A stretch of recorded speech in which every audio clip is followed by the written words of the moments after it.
I never thought I'd be the type to throw a massive party for something like a wedding anniversary, but here we were, James and I, gearing up to celebrate 15 years together. Our story wasn't one for the fairy tales, but it was ours, filled with ups and downs, laughter, and the occasional shouting match over who forgot to take out the trash. Our anniversary was shaping up to be a bash like no other. We decided on a theme that was a bit out there, think vibrant, loud, and in your face, just like the love we had for each other. I found myself in a pink wedding dress that screamed more bubblegum pop star than blushing bride, while James was practically glowing in a suit so red, you'd think he'd stolen it from a flamenco dancer. "Look at us, Ella," James chuckled as he twirled me around in our living room. "We're a walking Valentine's Day card." I couldn't help but laugh. "Yeah, well, you love it. And you know this dress makes me look good." The doorbell rang, signaling the start of the chaos.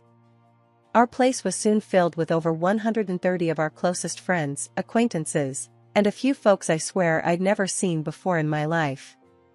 The music was loud, the drinks were flowing, and everyone seemed to be having the time of their lives. "Hey, Ella!" shouted my friend Liz over the din of the crowd. "I brought someone I want you to meet. This is Tina, she's a model." Tina was striking, with an air about her that screamed I'm used to being the center of attention. I could see why Liz was so eager to introduce us. "Nice to meet you," I said, offering a smile that I hoped didn't look too strained. "The pleasure's all mine," Tina replied, her eyes scanning the room until they landed on James. "And who's this dashing gentleman?" Before I could answer, James slid up beside me, his arm wrapping around my waist. "I'm the lucky guy who gets to call Ella my wife." "And you are?" "Tina," she said, her smile a little too friendly for my liking. I noticed the way James's gaze lingered on her a bit too long, but I brushed it off. Jealousy wasn't a good look on me, and besides, James was just being polite, right? As the night went on, I found myself watching them from across the room. They were laughing about something, and I felt a twinge of something ugly in my gut. Shaking my head, I turned back to the group I was chatting with, determined not to let it bother me. As the night wound down, James pulled me aside, his eyes sparkling with a mix of excitement and something I couldn't quite place. "Babe, I've been thinking, what if we got ourselves something special for the anniversary? Something big, something like a new car." I raised an eyebrow. "A new car?" "James, you know we've got to be sensible with our spending." He was quick to reassure me. I know, but think about it. It's not just any car. It's a statement, a way to mark our 15 years. Plus, with your photography gigs and my job, we can handle it. What do you say?" After a bit of back and forth, his enthusiasm was infectious, and I found myself nodding in agreement. "Okay, let's do it. But you owe me big time for this," I said, half joking. The weeks after our anniversary bash flew by in a blur of work and routine, but something was off. James's late nights at the office started stacking up like unpaid bills. "Working late again?"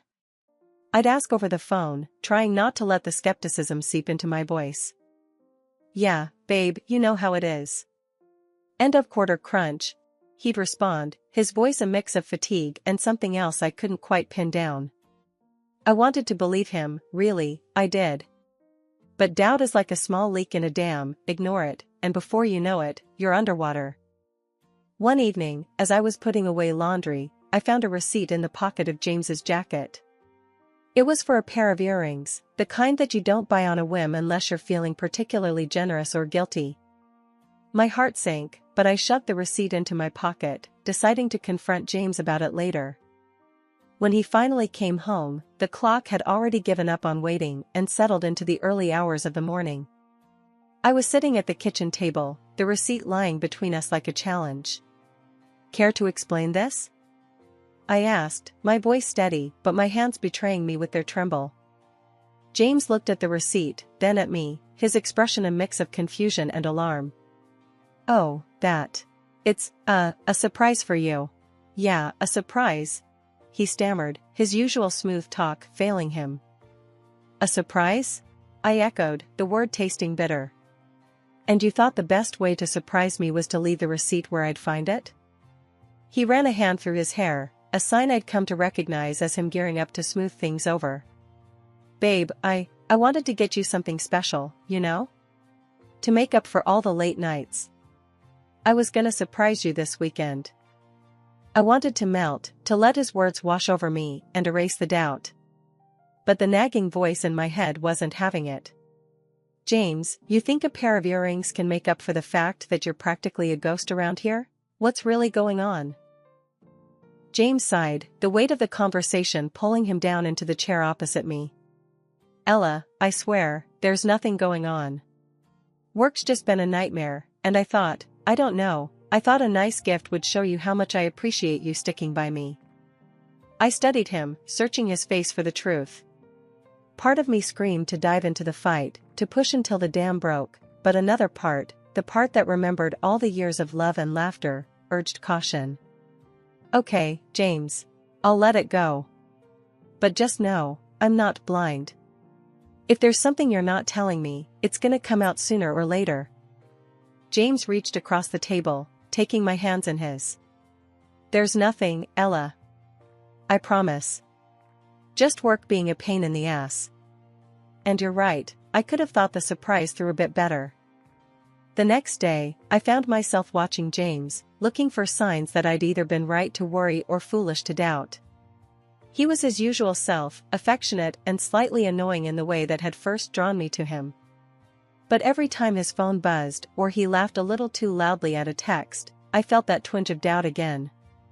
Who's that keeping you so entertained? I asked during dinner, trying to keep my tone light and teasing. Just some guy from work. You know, office banter, James replied, his smile not quite reaching his eyes. Must be some banter, I muttered, pushing my food around my plate. James put his phone down, his face serious. Ella, look at me. I love you. You're the only one. These late nights, the stress, it's all for us. For our future. Can you just trust me on this? I looked into his eyes, searching for the reassurance I so desperately needed. I'm trying, James. I really am. But it's hard when it feels like you're miles away even when you're right here. Coming home to an empty house wasn't new, James's late returns had set a precedent. But this silence was different, oppressive, echoing off the walls with a cold finality that sent a chill down my spine. The usual clutter of James's daily life was gone. His shoes weren't tossed haphazardly by the door, his coat wasn't draped over the chair, and the faint scent of his cologne had vanished into thin air. Panic set in, a gnawing, relentless beast that clawed at my chest. I called his phone, each ring slicing a bit deeper into my hope. Then he picked up, and his voice, once the sound of comfort, was now a harbinger of dread. James, where the hell are you? What's going on? I demanded, my voice a mix of fear and anger. Ella, he began, his tone casual, almost nonchalant. I'm glad you called. Saves me the trouble of explaining later. Explaining what? My heart raced, each beat a loud drum against my ribcage. I'm leaving, Ella. I've left, actually. Do you remember Tina? I fell in love with her like a boy. It's better this way. His words were a punch to the gut, leaving me gasping for air. Better? You think destroying our life is better? He sighed, a sound of irritation rather than remorse. Don't make this harder than it needs to be, Ella. It's done. I'm with her now. She's pregnant. Pregnant? The world tilted, a sickening spin that had me reaching for the back of a chair. And you think that justifies this? What about us, James? What about everything we've built together?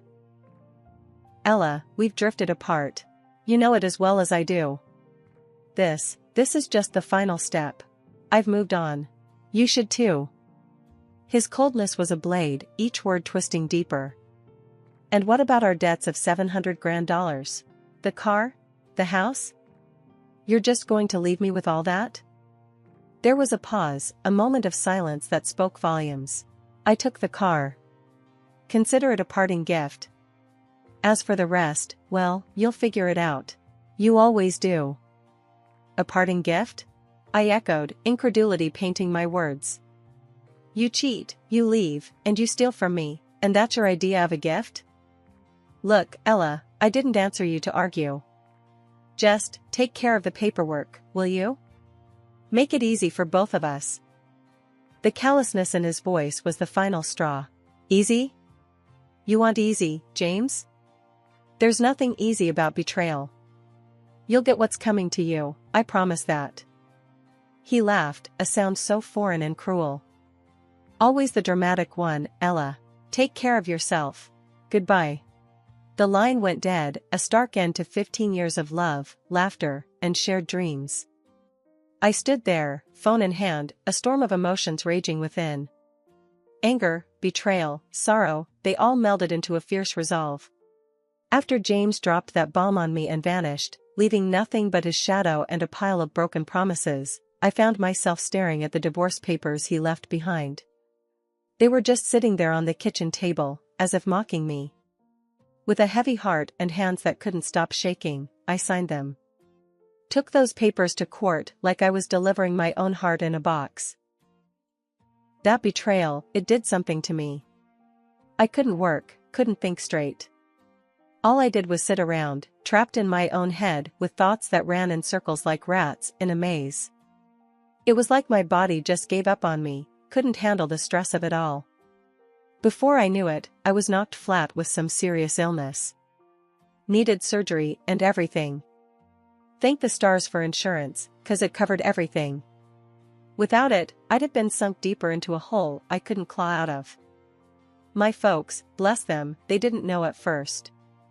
But when they found out, they came rushing over. Didn't matter that we hadn't been talking much or that they had their own pile of troubles. They just showed up. My mom and dad, taking turns caring for me, making sure I ate something, and keeping the house from falling apart around me. When they found out what James had done, the air got thick with anger and worry. But they were there for me, through and through. Can't believe that snake, my dad muttered one day, his voice low but filled with a fury I hadn't heard in years. Leaving you like this, in such a mess. My mom, always the softer one, would just hold me close. We're here, baby. We're gonna get through this together, she'd say, her words a balm on my broken heart. I was drowning in gratitude for them. Without their help, I don't know how I would have made it. Slowly, with their support, I started pulling myself out of that pit of despair. Started feeling bits and pieces of myself knitting back together. It wasn't easy, getting back to work. First day back, I remember standing outside, my hand on the door, taking deep breaths like I was about to dive underwater. You can do this, I whispered to myself, over and over, like a mantra. Inside, it was like stepping into a different world. The familiar faces, the smell of coffee in the air, it was all the same, but I felt like I was seeing it from the other side of a glass wall. You good, Ella? One of my coworkers asked, eyeing me with a mix of concern and curiosity. Yeah, just getting back into the swing of things, I replied, forcing a smile that felt like it cost me everything. But day by day, it got a bit easier. The routine of work, the focus it demanded, it gave me something else to think about besides James and the colossal mess he left behind. My parents, they were my rock, my safe harbor in the storm. They saved me, in more ways than one. Just when I thought things couldn't get any crazier, Liz, yeah, the same one who unknowingly threw my life into a tailspin by bringing Tina around, gave me a buzz one lazy afternoon. Ella, you won't believe what I just found out, Liz blurted out, barely letting me get a hello in. I braced myself, not sure I was in the mood for more surprises. What's up, Liz? What did you find out now? That model, Tina? She was already pregnant when she met James at our party. James got played, big time. Liz's voice was a mix of shock and, oddly, a hint of satisfaction. I paused, letting the news sink in. A part of me, the part that was still nursing a broken heart and a bruised ego, couldn't help but feel a twinge of satisfaction. So, he left me for a lie? Can't say I'm sad to hear that. Right? But listen, Ella, this is your chance. You need to fight back, get what's yours. Have you thought about talking to a lawyer? Liz's tone turned serious, all business now. I hadn't, not really. The thought of diving into legal battles on top of everything else felt overwhelming. But Liz had a point. I guess it's worth a shot. I'll look into it, thanks, Liz. Finding a lawyer felt like stepping into another world. But I lucked out, finding one who didn't just see me as another case number. So, you're telling me the car, the one James took off in, it's in your name? The lawyer asked, his eyebrows raised in what I read as a good sign. Yeah, everything's in my name. The house, the car. I never thought he'd just bail on me like this, I explained, the reality of my situation settling in. The lawyer nodded, scribbling some notes. Good. That makes things a lot simpler. You have every right to that car, and the house. We can definitely work with this. But it wasn't enough to know I'd won. As I sat there, the reality of my situation sinking in, a plan began to take shape. James thought he could upend my life and ride off into the sunset with his mistress and my car. I don't think so. The day I walked into the police station, my heart was racing, but my resolve was ironclad. I never thought I'd file a report against James, but here I was, reporting the car he stole, the car that legally belonged to me. It felt surreal, like a scene from a movie I never wanted to star in. Yet, there was a sense of righteousness in taking this step, a declaration that I wasn't going to be a victim of his selfishness any longer. Weeks passed in a blur after that. I found solace in my work and the support of my friends and family, slowly rebuilding the life James had tried to tear down. Then, out of the blue, my phone rang. Seeing James's name flash on the screen sent a jolt of surprise through me. Ella, please, you have to help me. James's voice was frantic, a stark contrast to the cool detachment he'd shown during our last conversation. Help you? I echoed, my voice cold. Why on earth would I do that? I've been arrested, Ella. For stealing the car. Your car. They're saying it's Grand Theft Auto. You have to withdraw your claim. Please, I'm begging you. He pleaded, desperation seeping through every word. The news hit me with a mix of shock and, I'll admit, a tinge of satisfaction. You want me to bail you out? After everything you've done? I asked, incredulous. Ella, I'm sorry. I know I messed up, but this is serious.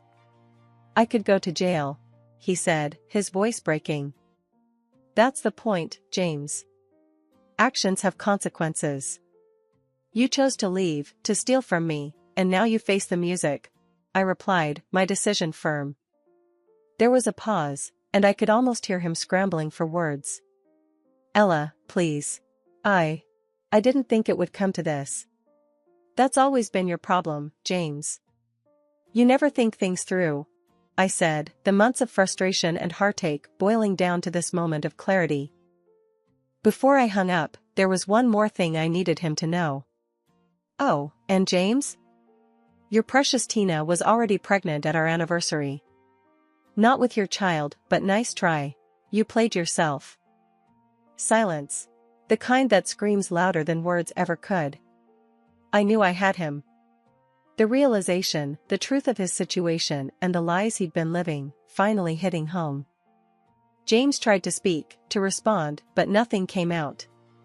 I didn't need to hear his excuses or his apologies anymore.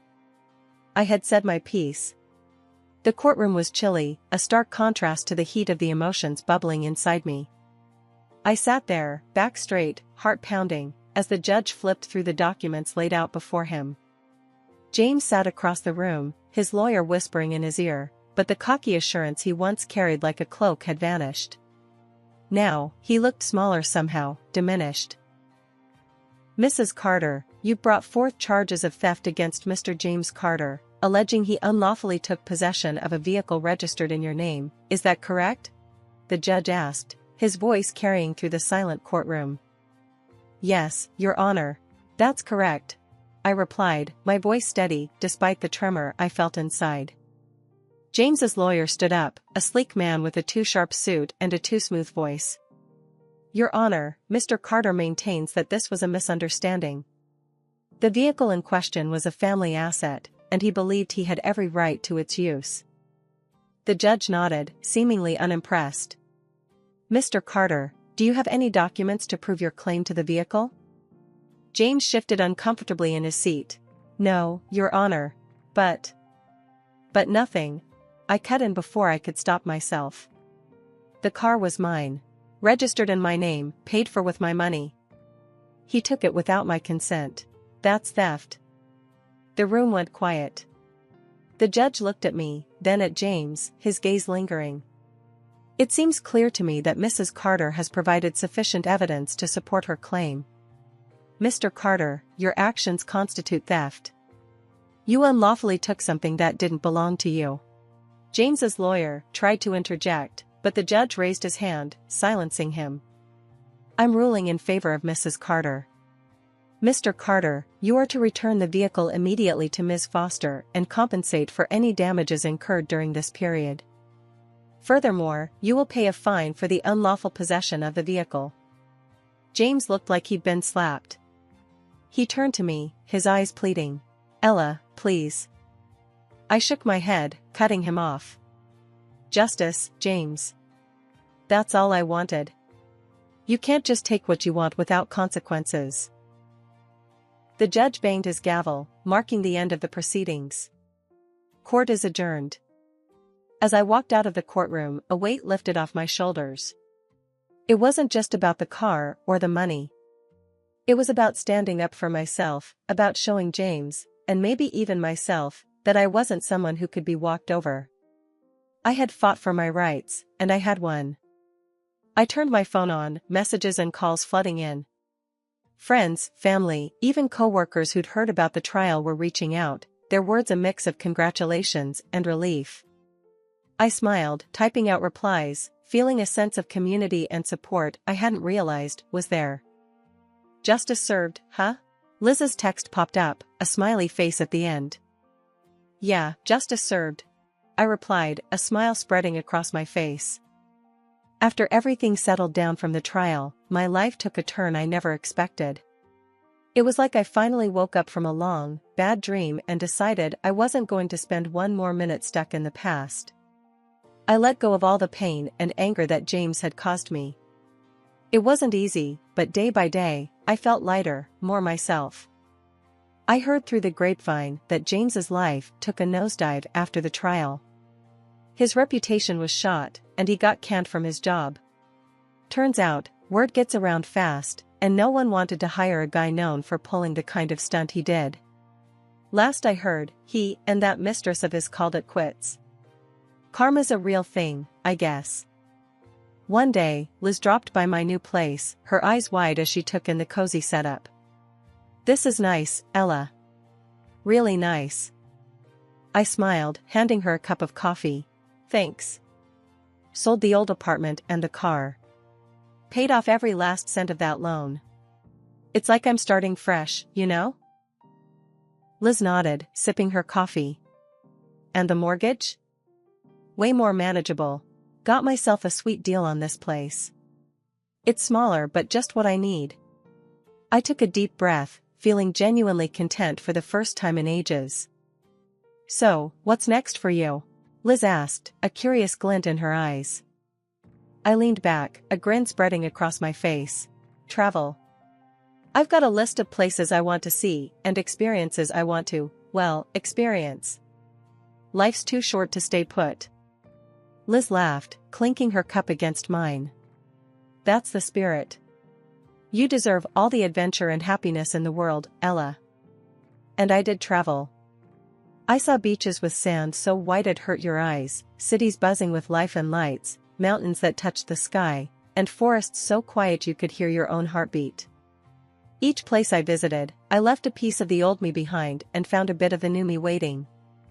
During my travels, I'd often chat with fellow travelers, sharing stories and laughs. One evening, sitting around a fire on a beach somewhere I never thought I'd find myself, a guy with a kind smile and eyes full of stories asked me, What's the biggest thing you've learned from all your travels? I thought about it, the fire crackling, the waves whispering secrets to the shore. I learned that no matter how hard things get, there's always a way out, a path to something better. You just gotta be brave enough to take the first step. He nodded. Sounds like you've been through a lot. I smiled, the stars reflecting in my eyes.